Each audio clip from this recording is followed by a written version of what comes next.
Hello दोस्तों, स्वागत है आप सभी का आज के इस नए वीडियो में। तो फ्रेंड्स, आज के इस वीडियो में मैं आप लोगों को कक्षा 10 सामाजिक विज्ञान के अर्धवार्षिक परीक्षा के मॉडल पेपर को बताने वाला हूं। और यह मॉडल पेपर नए पेपर पैटर्न पर आधारित है।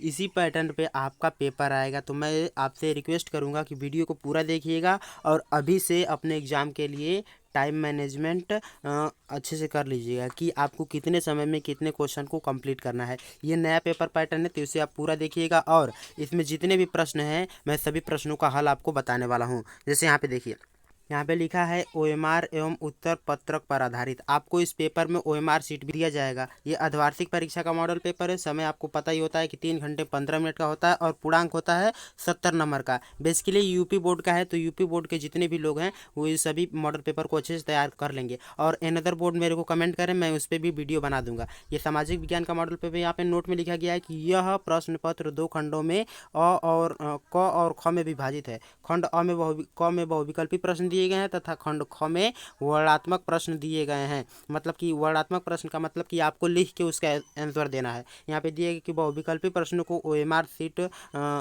पर वर्णात्मक प्रश्नों को उत्तर पुस्तिका पर लिखना है। यहाँ पे बहुविकल्पी प्रश्न आपके स्टार्ट हो गए। तो चलिए शुरू करते हैं। एक एक बहुविकल्पी प्रश्न को मैं आपको बताता हूँ। जैसे देखिए, यहाँ पे फर्स्ट क्वेश्चन में हम लोगों से पूछा गया है। यहाँ पे फर्स्ट क्वेश्चन हम लोगों से पूछा गया है, राष्ट्रवाद का प्रारंभ किस देश से हुआ। तो आप लोग को पता ही होगा, इस क्वेश्चन को मैंने कितनी बार करा दिया है। एमसीक्यू की प्लेलिस्ट बनी हुई है, वहाँ से आप अच्छे से सभी वीडियो को देख सकते हैं। तो फ्रांस की जो राष्ट्रवाद का शुरुआत हुआ था वो कहाँ से हुआ था, फ्रांस में से हुआ था। और यहाँ पे दिया गया सेकंड क्वेश्चन, नेपोलियन का पराजय कब हुआ। तो नेपोलियन कब हारा था, सन 1815 में हारा था। इसको कलर चेंज कर लेते हैं हम थोड़ा सा, ठीक है। अब देखिए उसी तरह यहाँ पे थर्ड क्वेश्चन दिया गया हम लोग को कि सविनय अवज्ञा आंदोलन कब चलाया गया था। तो आप लोग को पता है, ये सभी क्वेश्चंस को मैंने ऑलरेडी करा दिया है। 1930 में सविनय अवज्ञा आंदोलन प्रारंभ किया गया था, शुरू किया गया था। और शिक्षक दिवस कब मनाया गया, कब मनाया जाता है। तो अभी हम लोगों ने जस्ट मनाया 5 सितंबर को। तो 5 सितंबर को ही शिक्षक दिवस मनाया जाता है। करो या मरो का नारा किसने दिया था। तो ये आप लोग को पता ही होगा, महात्मा गांधी ने दिया था, ठीक है। ये मोस्ट इंपॉर्टेंट प्रश्न है। जितने भी प्रश्न आपको एक एक क्वेश्चन अच्छे से तैयार कर लेना है। देखिए क्वेश्चन नंबर 6 में दिया गया है कि भूमि एक साधन है। भूमि एक किस प्रकार का साधन है, प्राकृतिक संसाधन है या मानव निर्मित है या सौर ऊर्जा से निर्मित है, इनमें से कोई नहीं। तो भूमि एक कौन सी संसाधन है, प्राकृतिक संसाधन है, ठीक है। नेक्स्ट क्वेश्चन देखते हैं। क्वेश्चन नंबर 7 में हम लोग को दिया गया है, ये सभी बहुविकल्पी प्रश्न आपको मैंने ऑलरेडी करा दिया है। 40 वीडियो की प्लेलिस्ट बनी हुई है मैंने, उसमें उससे आप सभी बहुविकल्पी प्रश्नों को देख सकते हैं। देखिए दिया गया क्वेश्चन 7 में कि इसका कलर फिर से चेंज करना पड़ेगा, ग्रीन। देखो दिया गया है, निम्न में से कौन अजैव संसाधन है। अजैव संसाधन का मतलब हम बोल सकते हैं जिसमें जान ना हो। तो ये चट्टान जो होता है वो क्या होता है, अजैव संसाधन होता है। तो ऑप्शन एक इसका राइट आंसर हो जाएगा। नेक्स्ट क्वेश्चन, चिपको आंदोलन संबंधित है। चिपको आंदोलन किससे संबंधित है, ऑलरेडी मैंने सभी क्वेश्चन करा दिया है। सबसे पहले आप प्लेलिस्ट की वीडियो देख लीजिएगा, मैं वीडियो के डिस्क्रिप्शन में प्लेलिस्ट की लिंक डाल दूंगा। देखिए दिया गया मृदा संरक्षण से या जल संरक्षण से या वन संरक्षण से या वायु संरक्षण से। तो जो चिपको आंदोलन है ये वन संरक्षण से संबंधित है। वन को बचाने के लिए लोग क्या, वन को अच्छे से पकड़ लेते थे, ठीक है। नेक्स्ट क्वेश्चन दिया गया है हम लोग को, सलाल बांध किस नदी पर स्थित है। तो जो सलाल बांध है वो चिनाव नदी पर स्थित है, ठीक है। नेक्स्ट क्वेश्चन 10th में दिया गया, निम्न में से कौन सा नर्मदा नदी पर निर्मित है। तो सरदार सरोवर बांध जो है वो कहाँ स्थित है, नर्मदा नदी पर स्थित है।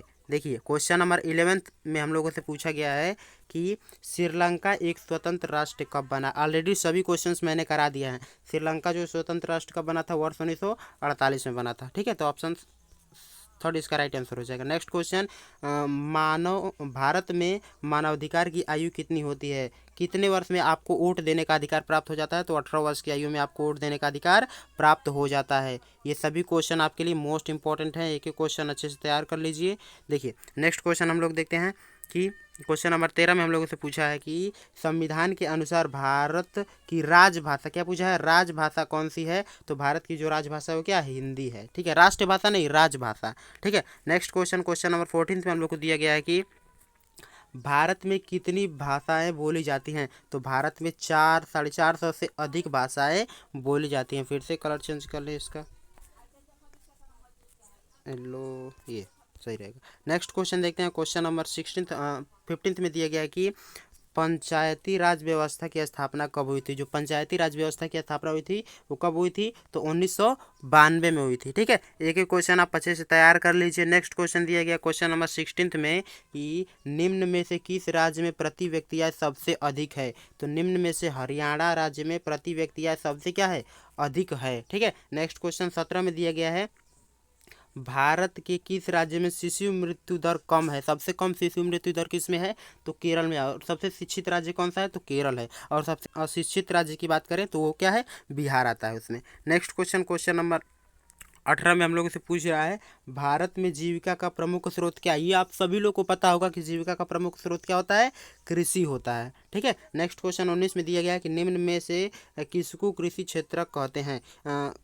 कृषि क्षेत्र किसे कहते हैं? जो कृषि से संबंधित होता है। तो जो प्राथमिक क्षेत्रक होता है ये क्या होता है? कृषि क्षेत्रक होता है। और द्वितीय क्षेत्र को उद्योग क्षेत्र बोलते हैं और तृतीय को हम लोग बोलते हैं सेवा क्षेत्र। ठीक है, तो ये सभी क्वेश्चन आपके लिए मोस्ट इंपॉर्टेंट थे, सभी को आप अच्छे से तैयार कर लीजिए। 20 वाला क्वेश्चन थोड़ा गलत है तो इसे आप स्किप कर सकते हैं। अब देखिए आपकी स्टार्ट हो गए खंड ख। खंड ख में मैंने बोला था वर्णात्मक प्रश्न, ये सभी प्रश्न आपको लिख के एक एक करके बताना है। जैसे यहाँ पे पूछा गया है, सबसे पहले हम लोग को 4 नंबर के क्वेश्चन स्टार्ट होंगे खंड ख में। इसमें देखिए फर्स्ट वाला प्रश्न हम लोग को दिया गया है कि ऑटो वन बिस्मार्क कौन था? इसके ये क्यों प्रसिद्ध थे आपको बताना है। लघु उत्तरीय प्रश्न में आपको फर्स्ट क्वेश्चन ही पूछ लिया गया या और मैंने इंपॉर्टेंट क्वेश्चन की भी वीडियो अपलोड की है प्लेलिस्ट में, उसका भी लिंक दे दूंगा, आप सभी इंपॉर्टेंट क्वेश्चन की वीडियो को देख लीजिएगा। ठीक है, अब यहाँ पे देखिए अथवा करके दिया रहता है, आपसे 4 क्वेश्चन पूछा जाएगा लघु में। और अथवा करके हम लोग को दिया है कि भारत छोड़ो आंदोलन में किन्हीं 3 कारणों का उल्लेख कीजिए। भारत छोड़ो आंदोलन का क्या कारण था आपको बताना है। अब देखिए नेक्स्ट क्वेश्चन हम लोग को क्वेश्चन नंबर 2 में दिया गया है कि जल दुर्लभता क्या है? इसके 3 प्रमुख कारण बताइए। जल दुर्लभता के 3 प्रमुख कारण आपको बताना है। ठीक है, और अथवा करके क्वेश्चन दिया है कि जलोढ़ मृदा की विशेषता बताइए। ये सभी क्वेश्चन अच्छे से तैयार कर लीजिए। आप एक एक क्वेश्चन के आंसर यदि चाहते हैं तो 30 से अधिक लोग कमेंट कीजिए, मैं एक एक क्वेश्चन के आंसर आपको दिखा दूंगा। अब देखिए नेक्स्ट क्वेश्चन सत्ता की साझेदारी के महत्व को स्पष्ट कीजिए।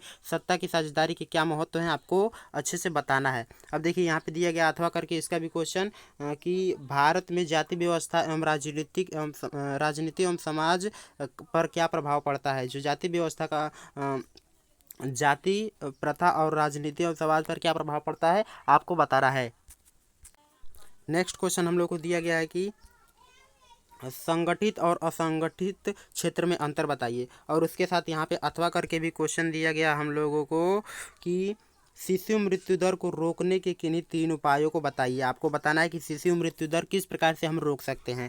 अब देखिए 4 नंबर के क्वेश्चन आपके खत्म हो गए और स्टार्ट हो गए यहाँ से 6 नंबर के क्वेश्चन। तो 4 क्वेश्चन आपके 6 नंबर के रहेंगे और 4 क्वेश्चन आपके 4 नंबर के रहेंगे। देखिए इसमें हम लोग को फर्स्ट वाला प्रश्न दिया गया क्वेश्चन नंबर 5 में इटली के एकीकरण की प्रक्रिया को संक्षिप्त में वर्णन कीजिए। तो मोस्ट इंपॉर्टेंट प्रश्न है इटली का एकीकरण और जर्मनी का एकीकरण। आपको इसे 100% तैयार कर लेना है, आपके एग्जाम में कोई ना कोई जरूर पूछा जाएगा, गारंटी के साथ मैं बता रहा हूँ। अब देखिए अथवा करके इसमें भी क्वेश्चन दिया रहता है कि महात्मा गांधी के सत्याग्रह पर निबंध लिखिए।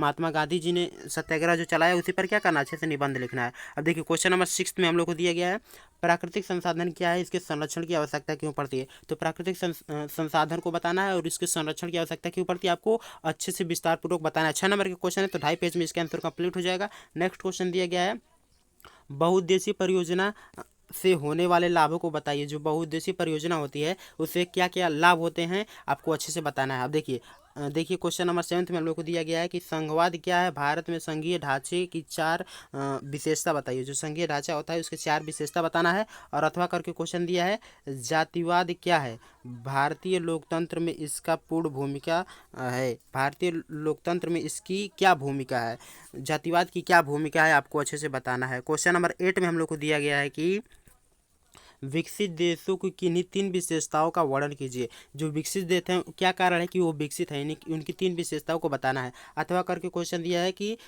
आर्थिक क्रियाओं की किन्हीं 3 प्रकारों का वर्णन कीजिए। आर्थिक क्रियाएं जो होती हैं उनके 3 प्रकार का 3 प्रमुख प्रकारों का वर्णन करना है। ठीक है, अब देखिए ये जितने भी वर्णात्मक प्रश्न थे आपके खत्म हो गए। अब यहाँ से शुरू हो गए आपके मानचित्र कार्य। तो मानचित्र कार्य के लिए मैं एक स्पेशल वीडियो बनाऊंगा। केवल एक वीडियो को देखने के बाद से आपके जितने भी मानचित्र कार्य के क्वेश्चन रहेंगे वो खत्म हो जाएंगे, उससे ज़्यादा एक भी क्वेश्चन नहीं पूछा जाएगा, मैं गारंटी के साथ बोल रहा हूँ। जैसे देखिए इसमें दिया गया है कि भारत के मानचित्र में निम्नलिखित को दर्शाइए। वह स्थान जहाँ चौरी चौरा कांड हुआ था गोरखपुर में हुआ था, वह स्थान जहाँ गांधी जी का जन्म हुआ था पोरबंदर में, वह स्थान जहाँ आनंद भवन स्थित है। तो सभी क्वेश्चन के लिए मैं एक स्पेशल वीडियो बनाऊंगा और उस वीडियो को आप यदि देख लेंगे पूरा तो मैं गारंटी के साथ बोल रहा हूँ कि इससे ज़्यादा क्वेश्चन नहीं पूछे जाएंगे। ठीक है, वह स्थान जहाँ वर्ष 1929 में कांग्रेस का अधिवेशन हुआ, वह स्थान जहाँ 1920 में कांग्रेस का अधिवेशन हुआ। तो इसके लिए स्पेशल वीडियो मैं बहुत जल्दी अपलोड करूँगा, उस वीडियो को आप अच्छे से देख लीजिए। ये जो थे ये इतिहास के मानचित्र कार्य में भरना है आपको, ठीक है। और यहाँ पे देखिए भूगोल के मानचित्र कार्य के लिए आपको इतना तैयार करना है, भारत के दिए गए मानचित्र में इन सबको क्या करना है, अच्छे से दर्शाना है। गंगा नदी को दर्शाना है और किस चिन्ह द्वारा दर्शाना है गंगा नदी को, तो यहाँ पे ये चिन्ह दिया गया है, इसी के द्वारा गंगा नदी को दर्शाना है। और देखिए दिया गया नेक्स्ट क्वेश्चन, पश्चिम बंगाल का एक उद्यान और इसे हम लोग इस चिन्ह से दर्शाना है। नेक्स्ट क्वेश्चन हम लोग को दिया गया है कि टिहरी बांध को हम लोग इस चिन्ह से दर्शाना है।